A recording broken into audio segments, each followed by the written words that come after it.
Voy a compartir mi Ya. pantalla. Tenemos hartas cosas que hablar hoy día. Profe, tiene que desactivar la Yo función. sigo esperando que estudiemos la segunda. Profe, debería desactivar la que nosotros podemos compartir pantalla porque me deja compartir pantalla a mí. ¿Te deja o no te deja? O sea, me deja, pero no quiero hacerlo, porque está Ah, compartido. Entonces no apreté el botón. Muchas gracias, ahora silencio. ya.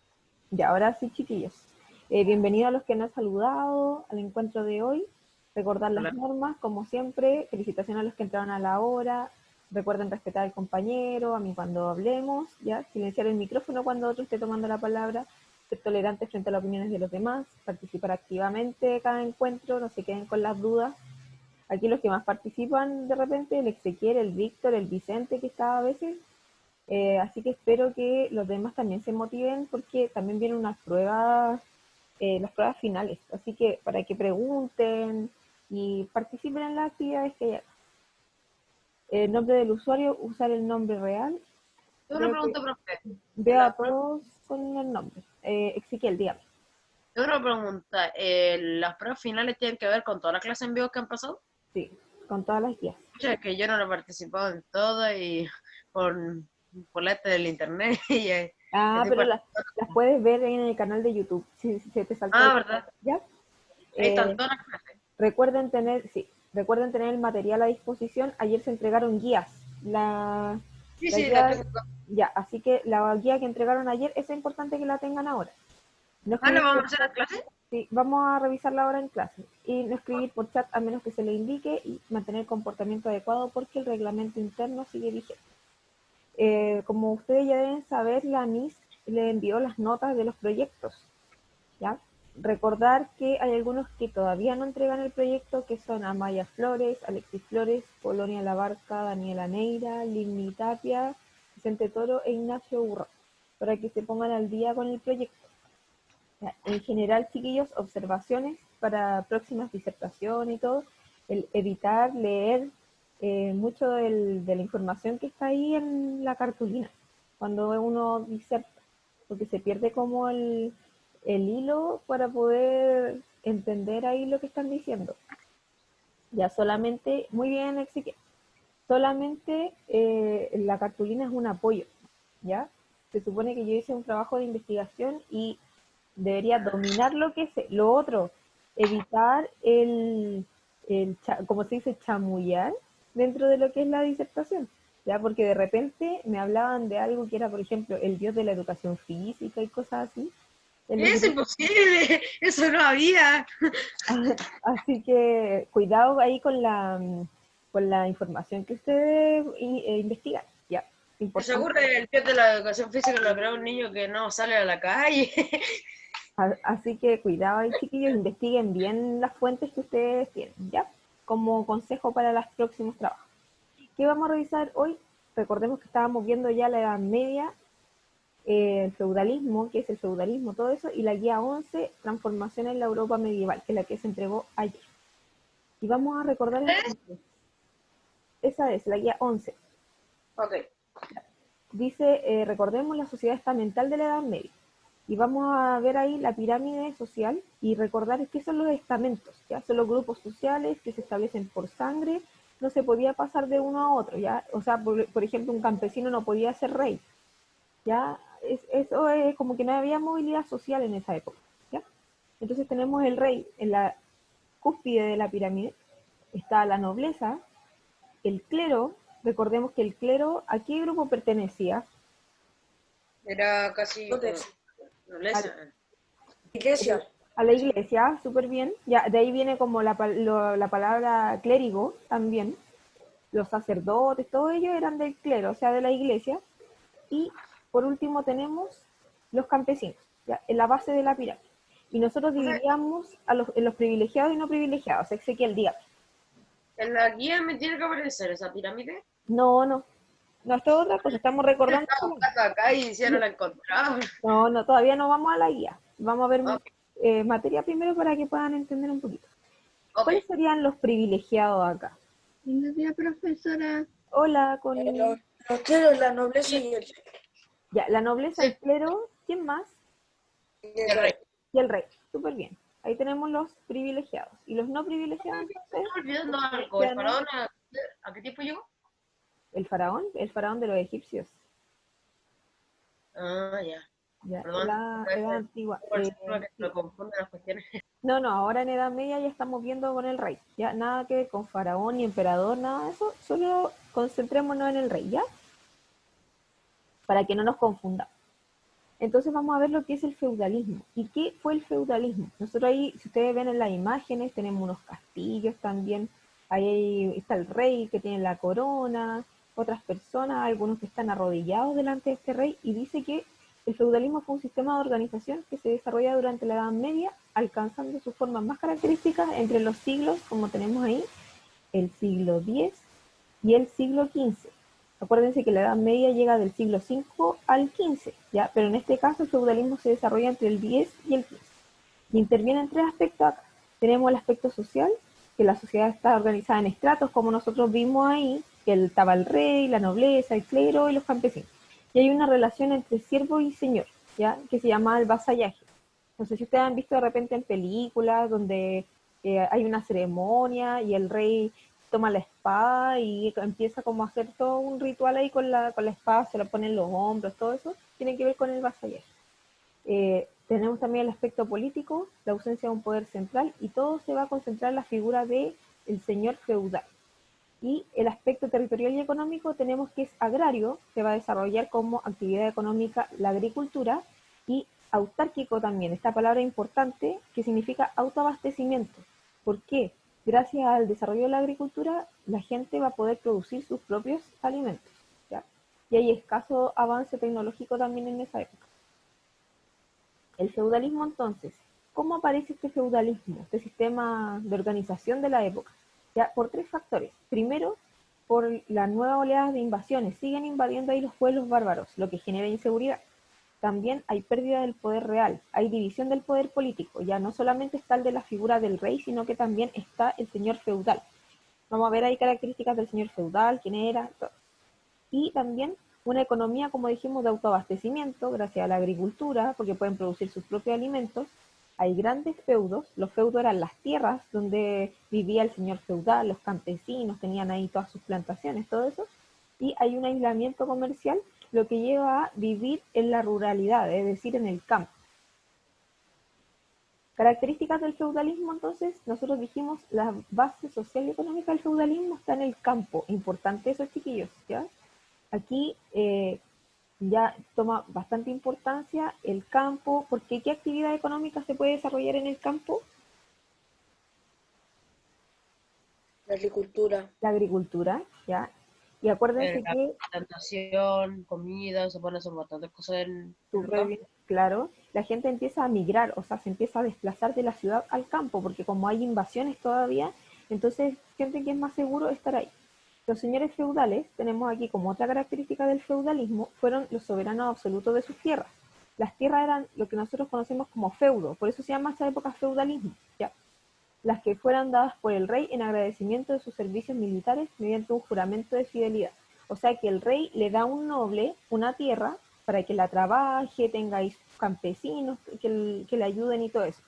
Y a cambio, este vasallo le va a dar servicios militares al señor feudal, ¿ya? Lo va a ayudar, y vamos a ver también otras características como que hay ahí que le da el rey y el señor feudal. La sociedad estaba basada en una profunda desigualdad. Había tres clases sociales, ¿se acuerdan que nosotros lo vimos ahí en la pirámide?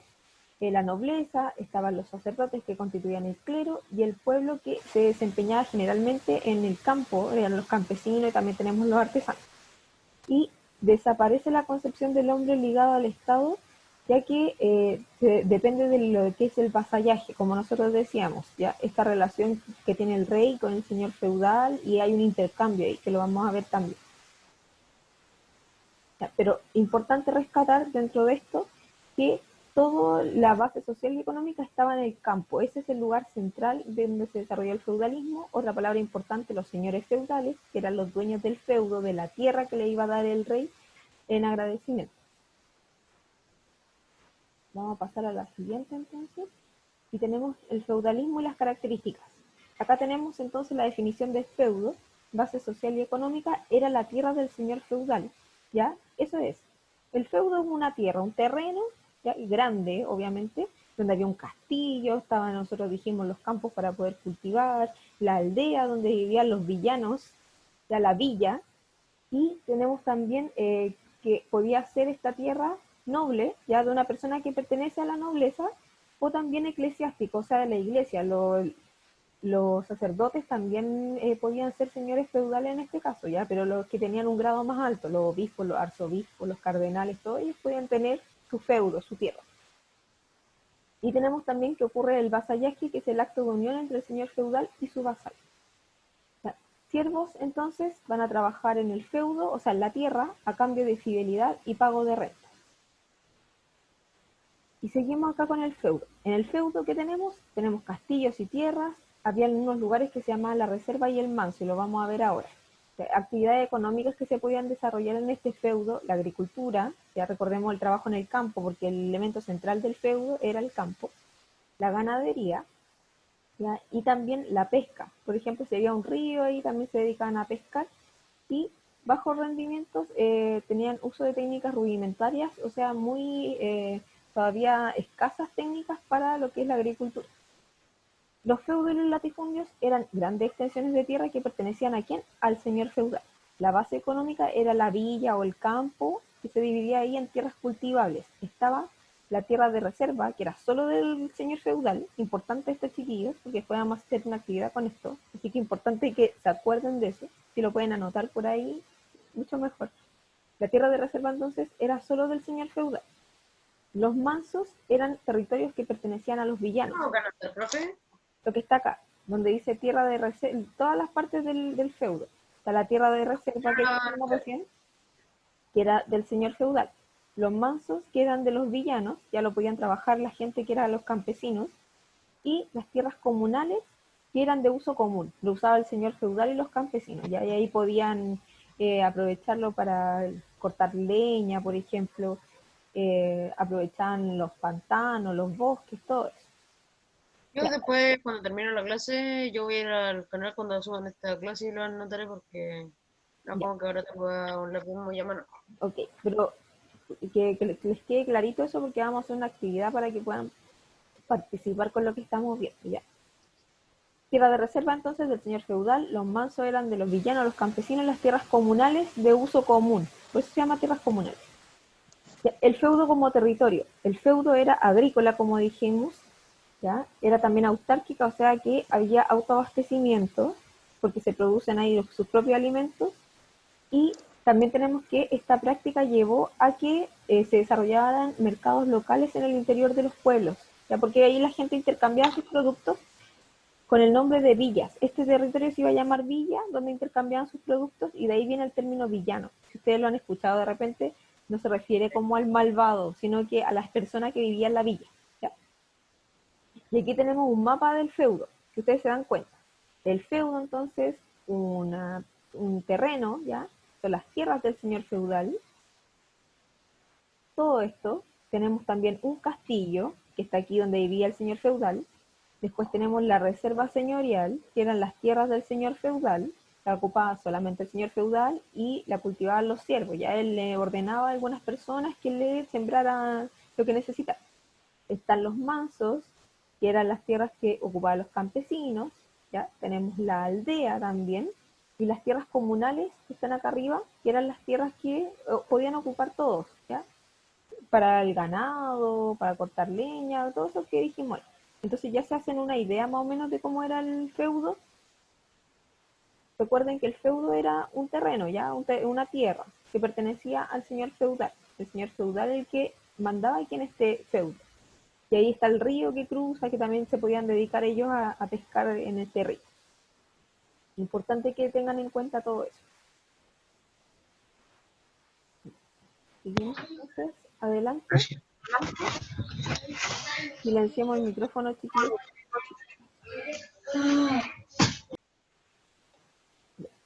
Tenemos entonces que los señores feudales, características ahora. Los señores gobernaron como monarcas en sus reinos, así como un rey. ¿Ya? La región sobre la que el señor tenía autoridad se llamó señorío.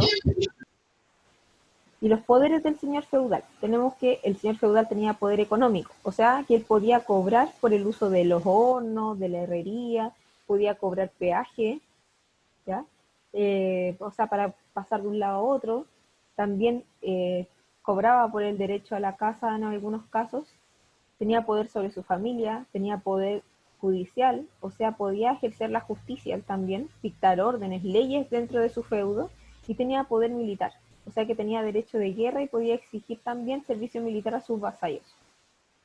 El rey entregaba al noble entonces el feudo y lo convertía en su vasallo, quien a cambio le iba a jurar fidelidad y comprometía a ayudarlo mutuamente. O sea que entre el rey y el señor feudal también ahí hay una entrega, también una ayuda, que la vamos a ver ahora.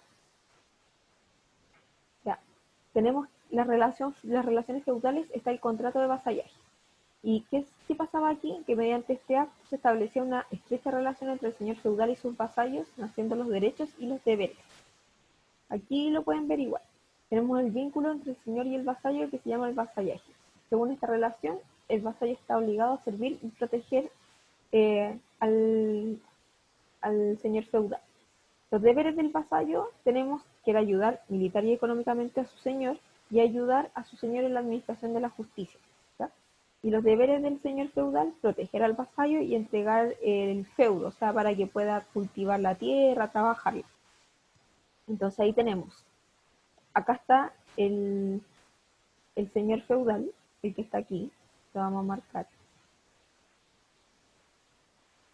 Este es el señor feudal, ¿ya? Y el señor feudal tenía que entregarle ayuda económica y militar al vasallo, que es el vasallo el que está acá. Ya a su vez, el vasallo le tenía que jurar fidelidad, o sea, ser fiel al señor feudal. No podía cambiarse de señor feudal, sino que tenía que jurar protegerlo por todo el tiempo que él estuviera ahí. Tenía que pagar impuestos, ya tenía que pagar un dinero por ocupar, por ejemplo, lo que decíamos, el horno y otras cosas más que vimos en la diapositiva anterior. Tenía que trabajarle al señor feudal, o sea, cumplir con trabajo en la tierra también o en ganadería. Tenía que ayudarlo militarmente. Si había, por ejemplo, si empezaban a atacar el feudo, el vasallo tenía que ayudar militarmente y también podía ser su consejero, porque el señor feudal también necesitaba como consejos, entonces el vasallo lo iba a ayudar ahí apoyando. Entonces ahí tenemos características de la relación entre el señor feudal y el vasallo. Y tenemos de nuevo los vasallos entonces, o sea, el vasallaje, un contrato entre hombres libres, porque nadie obliga a uno a otro a realizar esto, sino que es un contrato libre. Ya, también ahí tenemos una imagen de la ceremonia, te da un regalo también, que era una rama, que es el símbolo del feudo. Ya, hay varios símbolos en este caso. Entonces vamos a aplicar lo que hemos visto hasta el momento. Dice, apliquemos lo aprendido. Señala si la afirmación es verdadera o falsa. De aquí quiero que vayan participando. Dice, número 1. El feudo eran las tierras que recibía el noble a cambio de su fidelidad al rey. ¿Qué será, verdadero o falso?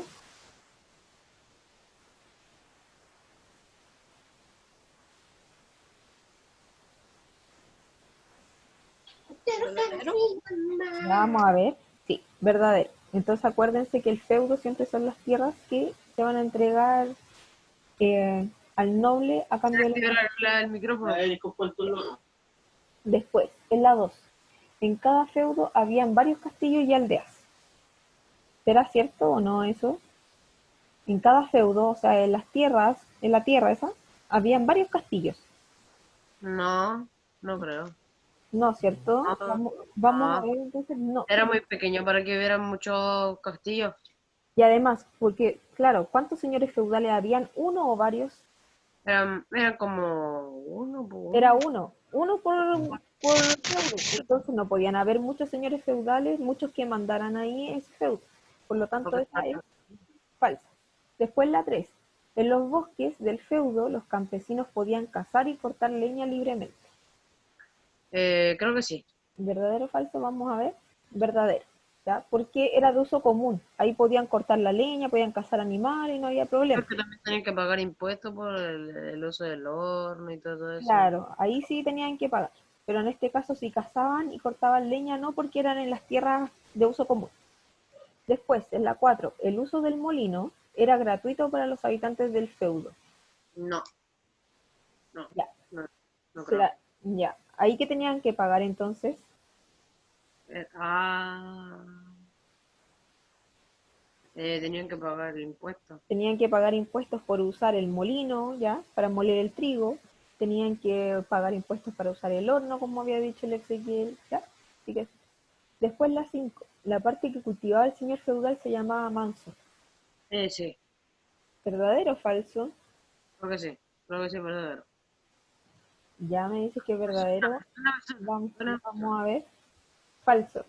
Oh. Falso porque se llamaba reserva señorial. El manso era de los campesinos, por si acaso. Ah, ya, eso es lo que me confundí. El manso era de los campesinos. Y la 6, las parcelas que cultivaban los campesinos se llamaban reservas. Bueno, yo creo que sí. No, no, reservas Se no. llamaba, recién lo vimos, el anterior Oh, salía. Se oh, llamaba, ay, manso. manso se llamaba. Y Ah, tenemos sí, pues, me lo dijeron mucho que estoy tanto este día. y nos queda la otra, la última, 7, el señor feudal impartía justicia. Sí. Sí, porque recordemos que el señor feudal tenía ahí un poder económico, poder político y también poder sobre la justicia. Ya podía hacer las leyes, si había un problema interno también, él lo podía resolver. Y que podía aplicar la justicia, podía echar a alguien también del feudo. Así que tenía todos esos poderes. En esa tierra él tenía todo el poder. Claro, él tenía todo el poder. Entonces vamos a pasar ahora a la guía. Y esta Ya, es la ahora guía que ustedes tienen, que es la guía 11, Transformación en Europa medieval. Entonces dice, ¿qué transformaciones ocurrieron en Europa a partir del siglo II? En esta guía aprenderás sobre los cambios, dice número 11, Ezequiel. sí me pasaron, el luna. Ya, pero tienes que ver bien ahí, tiene que decir 11. Y lee lo que dice arriba. En la primera hoja ¿Sí? En la dice primera, gas, fuente, calor, que regula Ah, todos pero los... entonces esta no es la de historia, Ezequiel. Es que esta es la única que me pasaron. ¿Es la única, la única? La única que me pasaron, Pero, no. O sea, fui a buscarla y pregunté sobre mi guía y solo me pasaron esto. Hasta aquí. Pero busca. qué raro. Sí, hay harta Ya. aquí ahí. Sí, pero tienes que buscar ahí adentro. No, sí, esta es la única, sí, es la única que me pasaron a mí. Ya, entonces después tú ves eso y lo miras ahí con el video que va a estar en YouTube, ¿ya? Ya.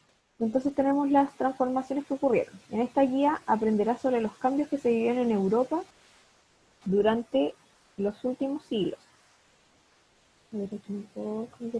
Ahora, de la Edad Media y las implicancias que tuvieron en la sociedad de esa época. Para comenzar, observa esta línea de tiempo y luego responde las preguntas.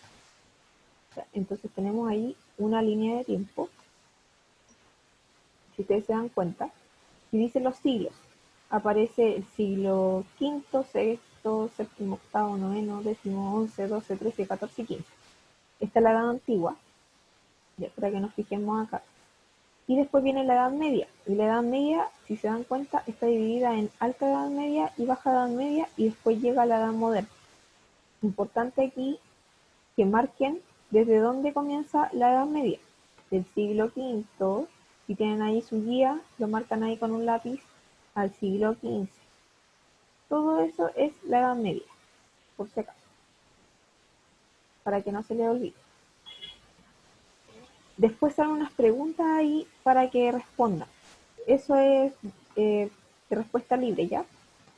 Dice aquí, ¿qué creéis que toman en cuenta los historiadores para definir o marcar el paso de un periodo histórico a otro? ¿Por qué? ¿Cómo ellos pueden decir, ya, la edad antigua llega hasta el siglo quinto y después de ahí del 5 al 15 empieza la edad media, sigue la edad media? y después del 15 en adelante sigue la Edad Moderna. ¿Cómo ellos definen eso? Después dice la 2. ¿Por qué crees que los historiadores hacen una diferencia entre la Alta Edad Media y la Baja Edad Media? ¿Qué diferencias crees que hay entre ambas? ¿Qué diferencia habrá entre una época de la Edad Media, entre la Alta Edad Media y la Baja Edad Media? ¿Ya? Y ahí tienen que leer el cuadrito que está ahí al lado, que también habla del feudalismo y lo que nosotros vimos recién. Después dice innovaciones tecnológicas y cambio de la población. A partir de los siglos XI y XII, Europa comenzó a vivir cambios económicos y sociales importantes. Terminaron las invasiones que hasta ese entonces habían afectado a Europa. Acuérdense que invadieron los bárbaros en esa época. Se experimentó cierta paz y las personas comenzaron a viajar más. Se desarrollaron innovaciones en las técnicas agrícolas que aumentaron la producción, permitiendo generar más alimentos. Al mismo tiempo, muchos campesinos, presionados por los impuestos de sus señores, buscaron nuevas tierras para trabajar. Ya recordemos que el feudo, ¿en qué parte estaba? ¿En la ciudad o en el campo? ¿Se acuerdan de eso? La ciudad. En el campo. En el campo, ¿ya? En Entonces, el campo. en el campo, por lo tanto, los campesinos que tenían ahí que pagarle impuestos al señor feudal siempre por ocupar el horno, como vimos el molino y todo, no tenían ingresos como para poder pagar estos gastos. Por lo tanto, tuvieron que irse un poco más lejos a veces para buscar nuevas tierras. Entonces tenemos acá el recurso 1 que dice la población europea, que está en la siguiente hoja. Este gráfico, el que está acá, nos muestra cómo cambió la población europea desde el año 650 hasta el 1350. Entonces, primero, para poder analizar el gráfico, ¿qué tenemos que hacer? Mirar lo que aparece aquí, los datos que nos entrega. A un lado dice millones de habitantes, ¿ya? Y ahí está la cantidad de habitantes hasta los 80 millones de habitantes. Y en la línea de abajo dice los años, desde el año 650 hasta el 1350. Y si se dan cuenta, ahí en el año 650, durante la Edad Media, que es como el siglo VII, hay 20 millones de habitantes. Y después, con el paso del tiempo, ¿aumentó o disminuyó la población? ¿Qué habrá pasado ahí? Dice 18 y después llega, o sea, aquí a los 18 millones de habitantes y después a los 73 millones, 73,5 millones de habitantes en el 1350. Por lo tanto, ¿aumentó o disminuyó la población? Aumentó. Aumentó. Súper bien, ahí nos damos cuenta claramente que aumentó la población. Después, en el recurso que tenemos al lado, dice necesidad de más tierras. Esta fuente primaria muestra una escena agrícola. Debido al crecimiento de la población desde el siglo XI, muchos campesinos no conseguían tierras y no podían cultivar lo suficiente para pagar impuestos. O sea, tenían ellos que cultivar algo para pagarle lo que estaban ocupando al señor feudal. Si no tenían cómo trabajarlo, no podían pagarle y por lo tanto se tenían que ir del feudo. Por esto buscaron nuevas tierras, desecaron pantanos o talaron y quemaron bosques, lo que llamaron roturar. Entonces ahí vemos una imagen del campo, entonces, donde está siendo trabajado ahí. Tienen pocas innovaciones tecnológicas hasta ese momento. Después va a ir como avanzando las herramientas para poder cultivar la tierra. Pero si se dan cuenta está el castillo ya en el fondo y los campesinos trabajando la tierra. Tengo una pregunta. La guía que estaba mostrando aquí es la que entregó el lunes. Sí, las que se entregaron ayer. Mucho, yo aún sigo sin entender por qué solo me pasaron una. Qué raro. Ahí va a tener que verlo, si quieres, preguntarle a la Miss. ¿Ya? Ah, tía, que a mí me llegaron dos pegadas así. Dos pegadas, claro, sí, a veces van así como todas juntas, corcheteadas, por si Sí. acaso, para que se fijen bien. Después, recurso 3, dice nuevas técnicas e instrumentos agrícolas. Estas y otras innovaciones agrícolas de la Edad Media facilitaron el trabajo de los campesinos, aumentando su capacidad de producción. Entonces ahí tenemos una innovación tecnológica que era el arado, y dice arado con vertedera. ¿Y de qué se trata esto? Dice este tipo de arado removía mejor y de forma más profunda la tierra, la dejaba más blanda y aseguraba una mejor nutrición a la semilla. Además, mejoró la tracción animal, ya que el antiguo enganche que se ponía en el pecho del animal lo ahogaba, ¿ya? Se ponía algo aquí a esta altura del animal. Por lo tanto, cuando hacía fuerza para poder tirar el arado, que está en la parte, se ven en la imagen, iba aquí en la parte de atrás del animal, lo ahogaba, le hacía presión aquí. ¿ya? Entonces no podía avanzar. Entonces cambiaron este método y le pusieron otra cosa, ¿ya? Como si ustedes ven el arnés que ocupan los perritos así, que va como en el cuerpo, por ejemplo, acá hay un animal que lo tiene, ¿ya? Ya no va enganchado en esta parte, sino que va en el cuerpo del animal, por lo tanto no lo ahoga. Y el animal puede trabajar mejor.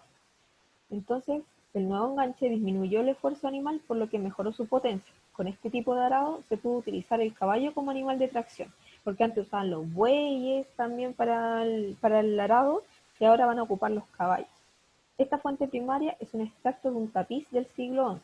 Muestra un arado con ruedas y vertedera tirado por un burro y un campesino tirando semillas y otro usando la grada, herramienta que prepara la tierra para la siembra.